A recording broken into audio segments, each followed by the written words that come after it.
మన రాష్ట్ర ప్రయోజనాలకు సంబంధించి అత్యంత ముఖ్యమైనటువంటి విషయం. తెలంగాణ ఉద్యమ ట్యాగ్ లైనే నీళ్లు, నిధులు, నియామకాలు. అందులో మొట్టమొదటి అంశం నీళ్లు. ఇవాళ నీళ్ల విషయంలో తెలంగాణ రాష్ట్రానికి తీవ్రమైనటువంటి అన్యాయం జరుగుతున్నా ఈ రాష్ట్ర ప్రభుత్వం నిమ్మకు నీరెత్తినట్లు వ్యవహరిస్తూ ఉంది. రాష్ట్ర ముఖ్యమంత్రి గారు కానీ, నీటిపారుదల శాఖ మంత్రి గారు కానీ, ఆ శాఖ అధికారులకు యొక్క అలసత్వం వల్ల రాష్ట్రానికి తీవ్రమైనటువంటి అన్యాయం జరిగేటువంటి పరిస్థితి ఉన్నది. మనందరం కూడా చూస్తూ ఉన్నాం. పత్రికల్లో పతాక శీర్షికన వార్తలు వస్తూ ఉన్నాయి. మీడియా న్యూస్ ఛానల్స్లో హెడ్లైన్స్లో వార్తలు వస్తూ ఉన్నాయి.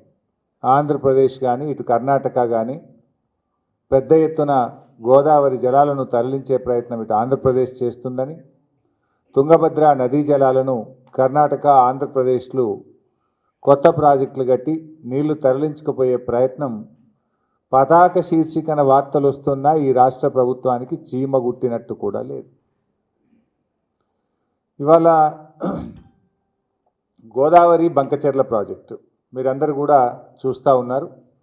ఆంధ్రప్రదేశ్ ప్రభుత్వం ఇప్పటికే పోలవరం రైట్ మెయిన్ కెనాల్ను 3 అంతలు పెంచింది. వాస్తవానికి అది సిడబ్ల్యూసి క్లియరెన్స్కు, పోలవరం డిపిఆర్లో దానికి విరుద్ధం. కానీ 3 అంతలు పెంచుకొని 200 టీఎంసీలను మరి బంకచెర్ల ద్వారా పెన్నా బేసిన్కు, రాయలసీమ ప్రాంతానికి తరలించే ప్రయత్నం చేస్తూ ఉంది.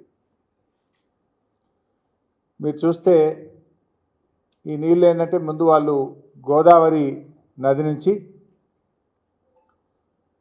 వైకుంఠాపురం కింద ఒక ఆక్వాడక్ట్ని కట్టి అక్కడి నుంచి బొల్లంపల్లి దగ్గర 150 టీఎంసీల రిజర్వాయర్లు కట్టి ఆ బొల్లంపల్లి రిజర్వాయర్ నుంచి బంకచెర్ల క్రాస్ రెగ్యులేటర్ దగ్గర వేసి తద్వారా పెన్నా బేసిన్కు నీళ్లు తీసుకుపోవడానికి ఆంధ్రప్రదేశ్ గత కొన్ని నెలలుగా ప్రణాళికలు రూపొందించి యుద్ధ ప్రాతిపదికన ఆంధ్రప్రదేశ్ ముందుకు పోతూ ఉంది.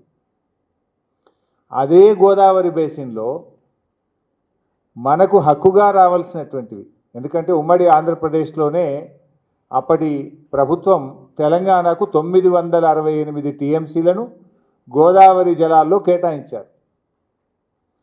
మరి అదే గోదావరి బేసిన్లో మన 4 ప్రాజెక్టులకు వాటర్ అలొకేషన్ పెండింగ్ ఉంది. గవర్నమెంట్ ఆఫ్ ఇండియాలో ప్రాజెక్ట్స్ పెండింగ్ ఉన్నాయి. ఒకటి సీతారామ లిఫ్ట్ ఇరిగేషన్, రెండవది సమ్మక్క సాగర్ ప్రాజెక్టు, మూడవది కాళేశ్వరం 30 టీఎంసీ, నాలుగవది డాక్టర్ అంబేద్కర్ వార్దా ప్రాజెక్టు. ఈ 4 ప్రాజెక్టులకు వాటర్ అలొకేషన్ ఒకవైపు పెండింగ్లో ఉంది. సీతమ్మ సాగర్కు మనం 67 టీఎంసీలు అడిగాం, సమ్మక్క సాగర్కు 47 టీఎంసీలు అడిగాం, అంబేద్కర్ వార్దా ప్రాజెక్టుకు 12 టీఎంసీలు అడిగాం. కోర్స్ ఈ అడిషనల్ 3 టీఎంసీ కాళేశ్వరంది వాటర్ అలొకేషన్ లేదు కానీ క్లియరెన్స్ పెండింగ్ ఉంది. ఈ 4 ప్రాజెక్టులు మన అక్కడ పెండింగ్లోనే పెట్టింది. మన ప్రభుత్వం నిద్రపోతూ ఉంది. మనకు హక్కుగా రావాల్సిన సీతమ్మ సాగర్ 67 టీఎంసీలు కానీ ఈవెన్ సీతమ్మ సాగర్లో కూడా అప్పుడు మా బీఆర్ఎస్ ప్రభుత్వం ఉన్నప్పుడే అన్ని క్లియరెన్సులు తెచ్చినాం. చివరి క్లియరెన్స్ పెండింగ్ ఉంది, టీఏసీ చివరి క్లియరెన్స్. అది క్లియర్ అయితే 67 టీఎంసీలు మనకు వస్తాయి. అట్లే సమ్మక్క సాగర్లో 47 టీఎంసీలు వస్తాయి. అదేవిధంగా వార్ధాలో 12 టీఎంసీలు. దీని గురించి ఒకవైపు పర్సూ చేయడం లేదు. ఈ ప్రాజెక్టులకు అనుమతి సాధించడంలో రాష్ట్ర ప్రభుత్వం 13 నెలల కాలంలో విఫలమవుతూ ఉంది. ఇంకొక వైపు ఆంధ్రప్రదేశ్ ఏమో 200 టీఎంసీలు గోదావరి నీళ్లను పెన్నా బేసిన్కు తీసుకుపోవడానికి యుద్ధ ప్రాతిపదికన ఆగమేఘాల మీద ఆంధ్రప్రదేశ్ కదులుతుంటే ఈ రాష్ట్ర ప్రభుత్వంలో కనీస చలనం లేదు. ఇప్పుడు మనకు ఏ రాష్ట్రమైనా ప్రత్యేకించి ఆంధ్రప్రదేశ్, తెలంగాణలో ఒక కొత్త ప్రాజెక్టు చేపట్టాలంటే సెంట్రల్ వాటర్ కమిషన్ క్లియరెన్స్ కావాలి, వాటర్ అలొకేషన్ కావాలి, ఇంటర్ స్టేట్ క్లియరెన్స్ కావాలి, ఏపీ రీఆర్గనైజేషన్ యాక్ట్ ప్రకారంగా జీఆర్ఎంబీ, కేఆర్ఎంబీ అనుమతి రావాలి, అపెక్స్ కౌన్సిల్ అనుమతి కావాలి. ఏ అనుమతి లేకుండా గోదావరి బంకచెర్ల ప్రాజెక్టును ఇవాళ ఆంధ్రప్రదేశ్ ప్రభుత్వం తీసుకొని పోతా ఉంది. ఏం చేస్తుండు ముఖ్యమంత్రి, ఏం చేస్తుండు, నీటిపారుదల శాఖ మంత్రి ఏం చేస్తుండ్రు? కనీసం ఇవాళటి వరకు ఉత్తరం కూడా రాయలే వీళ్ళు. అరే ఇది అన్యాయము, మా అనుమతి లేదు, మా ప్రాజెక్టులు పెండింగ్లో ఉన్నాయి, మా ప్రాజెక్టులు క్లియర్ చేయకుండా, మా సీతారామ అన్నే ఉన్నది, మా సమ్మక్క సాగర్ అన్నే ఉన్నది, మా వార్దా అక్కడనే ఉన్నది, మాది క్లియర్ చేయకుండా ఈ ప్రాజెక్టుకు ఆంధ్రప్రదేశ్ ప్రభుత్వం ముందుకు పోతా ఉంది, దీన్ని ఆపండి అని చెప్పి ఈ రోజుకు ఉత్తరం కూడా రాయలేదు మీరు. ఇంకోవైపు ఆంధ్రప్రదేశ్ ముఖ్యమంత్రి చంద్రబాబు నాయుడు గారు ఇది 15/11/2024 కేంద్ర మంత్రి నిర్మలా సీతారామన్ గారికి లేఖ రాశారు. మేము ఇట్లా ప్రాజెక్టు కట్టుకుంటున్నాం, మేము 80,112 కోట్లతో ఈ ప్రాజెక్టు కడుతున్నాం, దీనికి డబ్బులు ఇవ్వండి, కేంద్ర ప్రభుత్వం బడ్జెట్లో నిధులు పెట్టండి అని ఆంధ్రప్రదేశ్ ముఖ్యమంత్రి గారు 15/11/2024 నవంబర్ 2024లో ప్రాజెక్టు రూపకల్పన అయిపోయింది, పైసల కోసం ఢిల్లీకి ఉత్తరాలు రాస్తుండే చంద్రబాబు నాయుడు గారు. ఇది 15/11/2024. ఇంకో ఉత్తరం రాసిండు 31 డిసెంబర్ 2024 ఇది నిర్మలా సీతారామన్ గారికి రాశారు. ఏమని? గోదావరి టు కృష్ణా రివర్కు 13,511 కోట్లు, కృష్ణా రివర్ నుంచి బొల్లంపల్లి రిజర్వాయర్కు 28,560 కోట్లు, బొల్లంపల్లి రిజర్వాయర్ నుంచి బంకచెర్ల హెడ్ రెగ్యులేటర్కు 38,041 కోట్లు, మొత్తం కలిపి 80,112 కోట్ల రూపాయలు ఖర్చు అవుతుంది, మాకు financial assistance river linking project కింద ఇవ్వండి అని చంద్రబాబు నాయుడు గారు 2 ఉత్తరాలు నిర్మలా సీతారామన్ గారికి రాశారు. దీని మీద ఆర్థిక శాఖలో ఫైల్ కదులుతూ ఉంది. నిర్మలా సీతారామన్ గారు ఏడీబీ నుంచి, ఏషియన్ డెవలప్మెంట్ బ్యాంక్ నుంచి 40,000 కోట్లు ఇప్పిస్తామని ఆంధ్రప్రదేశ్కు మాట ఇచ్చారు.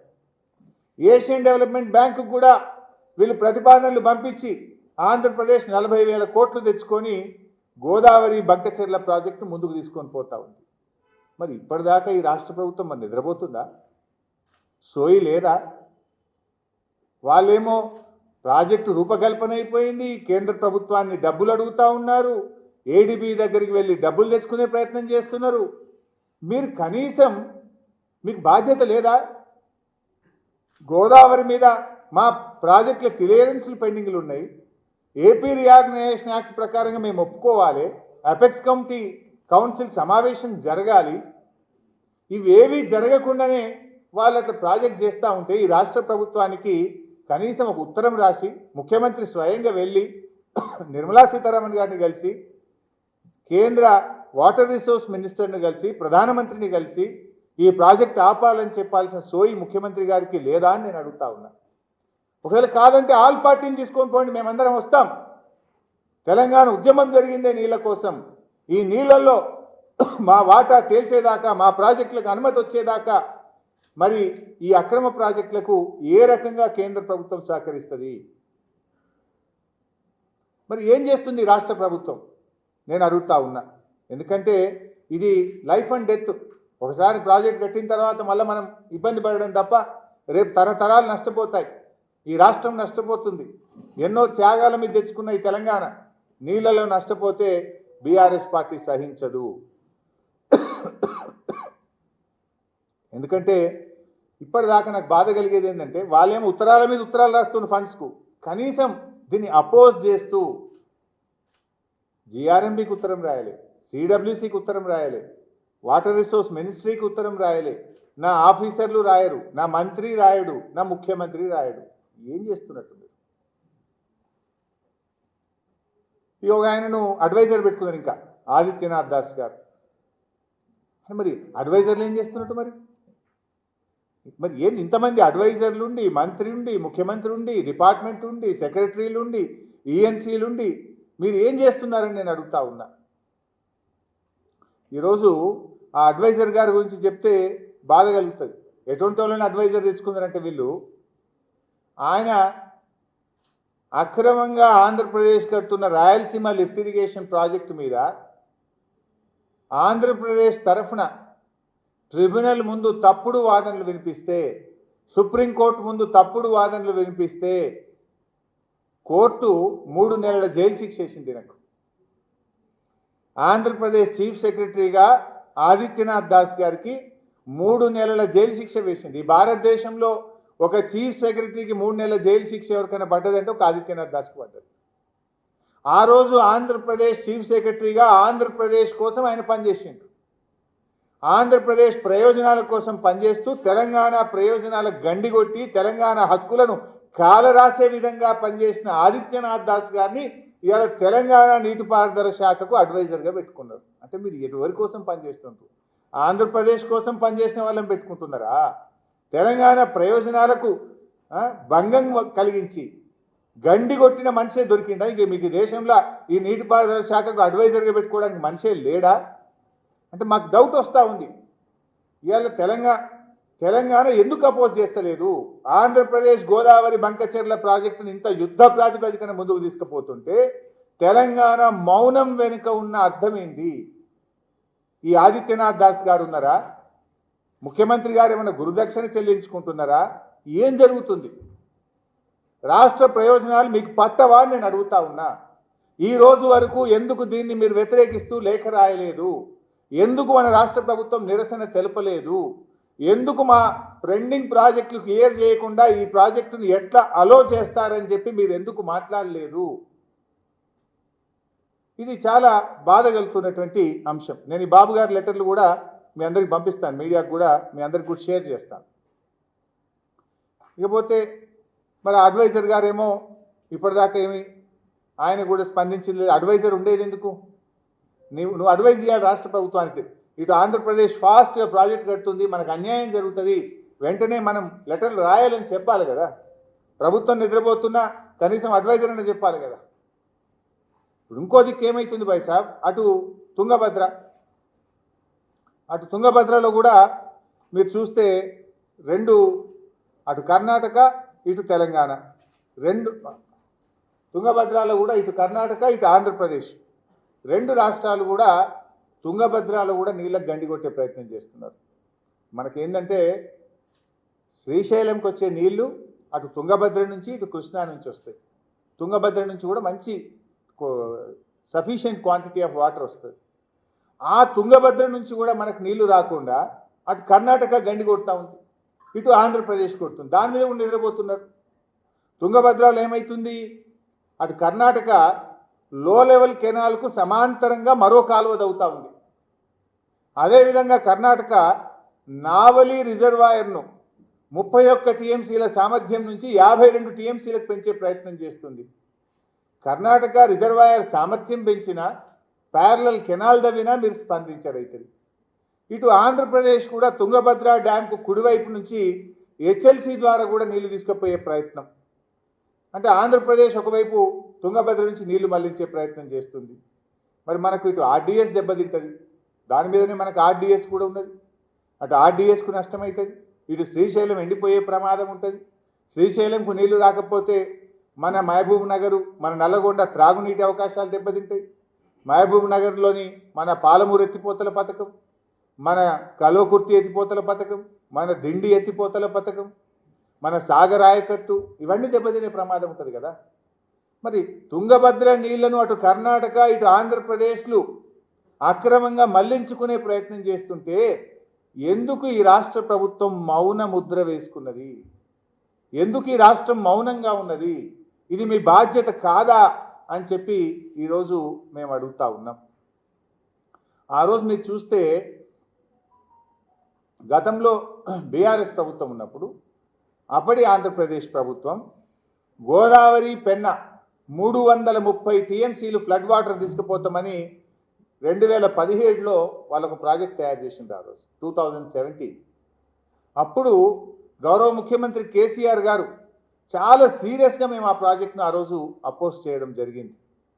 మేము గట్టిగా అన్ని ప్లాట్ఫామ్స్లో జీఆర్ఎంబి కానీ కేఆర్ఎంబి కానీ సిడబ్ల్యూసి కానీ వాటర్ రిసోర్స్ కానీ ఆ రోజు మేము తీవ్రమైనటువంటి నిరసన తెలియజేస్తే అది ఆగిపోయింది ఆ రోజు.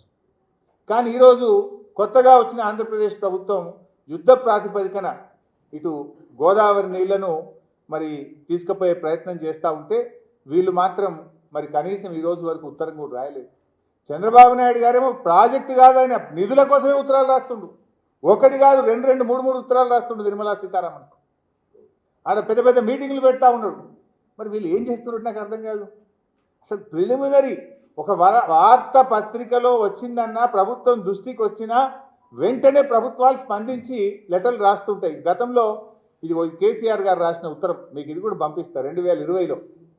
2020లో అపెక్స్ కౌంటీ మీటింగ్ తర్వాత కేసీఆర్ గారు మన హక్కుల గురించి ఎంత క్లియర్గా గోదావరి బేసిన్లో, కృష్ణా బేసిన్లో 2020లో అప్పటి కేంద్ర ప్రభుత్వానికి రాసిన లేఖ, మేము ఏ రకంగా ఆంధ్రప్రదేశ్ ప్రాజెక్టులను వ్యతిరేకించాము, రాయలసీమ లిఫ్ట్ ఇరిగేషన్ ఎట్లా వ్యతిరేకించినాం, పోతిరెడ్డిపాటిని ఎట్లా వ్యతిరేకించినాం, తెలంగాణ హక్కుల కోసం ఏమేం మాట్లాడినాం అనేటువంటిది మేము ఆ రోజు రాసిన లేఖ కాపీ కూడా నేను మీ అందరికి కూడా పంపిస్తాను. మరి అదేవిధంగా మొన్న బ్రిజేష్ కుమార్ ట్రిబ్యునల్ విషయంలో కూడా బీఆర్ఎస్ పార్టీ కేసీఆర్ గారు ఎంతో ప్రయత్నం చేసి సెక్షన్ 3ని సాధించిందే బీఆర్ఎస్ పార్టీ. సెక్షన్ 3 ఎప్పుడొచ్చింది? రాష్ట్రంలో తెలంగాణ ప్రభుత్వం ఏర్పడ్డ మొదటి నెలలోనే కేసీఆర్ గారు అప్పటి నీటిపారుదల శాఖ మంత్రి ఉమాభారతి గారి దగ్గరికి వెళ్ళి కలిసి సెక్షన్ 3 కింద ఆంధ్రప్రదేశ్ తెలంగాణ మధ్య కృష్ణా నదీ జలాలను పునః పంపిణీ చేయాలని లేఖ పెట్టారు. ఉమాభారతి గారి దగ్గర లెటర్ పెట్టారు. అప్పటి నుంచి జరిగిన పోరాటం, గడ్కరీ గారు వచ్చినా, షెకావత్ గారు వచ్చినా, మధ్యలో సుప్రీంకోర్టుకు వెళ్ళి చివరి దాకా ఫైట్ చేసి సెక్షన్ 3ని మేము సాధించినాం.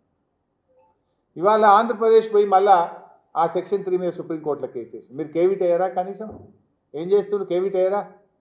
మనం చేసిన పోరాటం మీద ట్రిబ్యునల్ ఏం చెప్పింది? మొన్న సెక్షన్ 3ని ముందు వింటాము అన్నారు. యాక్చువల్గా ఇన్ఫ్యాక్ట్ ఇక్కడ కూడా రాష్ట్ర ప్రభుత్వం సరిగ్గా అధికారులు చెప్తున్నట్టు తెలుస్తుంది, నాకు అనిపిస్తలేదు. ఇంజనీర్లు కానీ అధికారులు కానీ రాష్ట్ర ప్రభుత్వాన్ని సరిగ్గా గైడ్ చేస్తలేరు. సెక్షన్ 3 అనేది సెక్షన్ 89 కింద సెక్షన్ 3 యాడ్ అయింది, అంటే సబ్స్యూమ్డ్. ఒకసారి సబ్స్యూమ్ అయిపోయిన తర్వాత ఇక అసలు సెక్షన్ 89 ఉండదు. నా ఓన్లీ కృష్ణా జలాలను బల్క్గా ఆంధ్రప్రదేశ్ తెలంగాణ మధ్య పంచుడే సెక్షన్ 3. అది వచ్చిన తర్వాత ఇక సెక్షన్ 89 ఉండదు.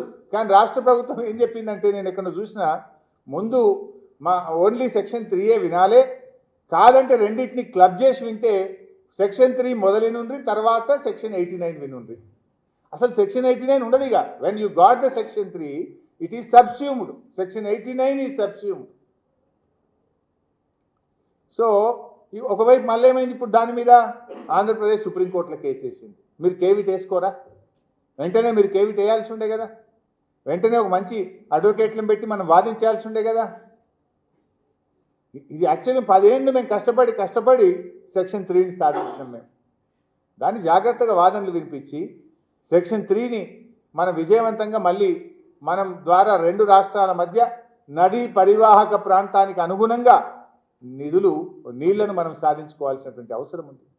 దాని మీద దృష్టి పెట్టేటువంటి ప్రయత్నం చేయాలని చెప్పి కూడా మేము ప్రభుత్వాన్ని కోరుతా ఉన్నాం. సో ఈ రకంగా మరి ఇటు గోదావరి జలాలను పెన్నా బేసిన్కు ఆంధ్రప్రదేశ్ తరలించే విషయంలోనైనా, తుంగభద్ర నదీ జలాలను అటు కర్ణాటక ఇటు ఆంధ్రప్రదేశ్లు అక్రమంగా తరలించేటువంటి ప్రయత్నాలను రాష్ట్ర ప్రభుత్వం వెంటనే అడ్డుకోవాలని, కేంద్రానికి అన్ని ఫోరంలకు లేఖలు రాయాలని, అవసరమైతే ఉన్నత న్యాయస్థానానికి వెళ్ళి రాష్ట్ర ప్రయోజనాలు కాపాడాలని, ఈ మొద్దు నిద్రపోతున్న ప్రభుత్వాన్ని తట్టి లేపడం కోసమే మేము ఈరోజు ఈ ప్రెస్ మీట్ పెడుతున్నాం. రాష్ట్ర హక్కులు మాకు ముఖ్యం, రాష్ట్ర ప్రయోజనాలు ముఖ్యం. చిల్లర రాజకీయాలు మానుకోండి. మేము ఇస్తున్నది ఒక రాష్ట్రానికి సంబంధించి భవిష్యత్ తరాలకు సంబంధించి సూచనలు ఇస్తూ ఉన్నాం. మీరేమో కనీసం పట్టించుకుంటలేరు. ఒకరు దావోసు, ఇంకొకరు కర్ణాటకలు, ఇంకొకరు ఢిల్లీ యాత్రల్లో బిజీ ఉన్నారు. మీరు సరే, మీ యాత్రలు మీ ఇష్టం, కానీ రాష్ట్ర ప్రయోజనాలు మాకు ముఖ్యం.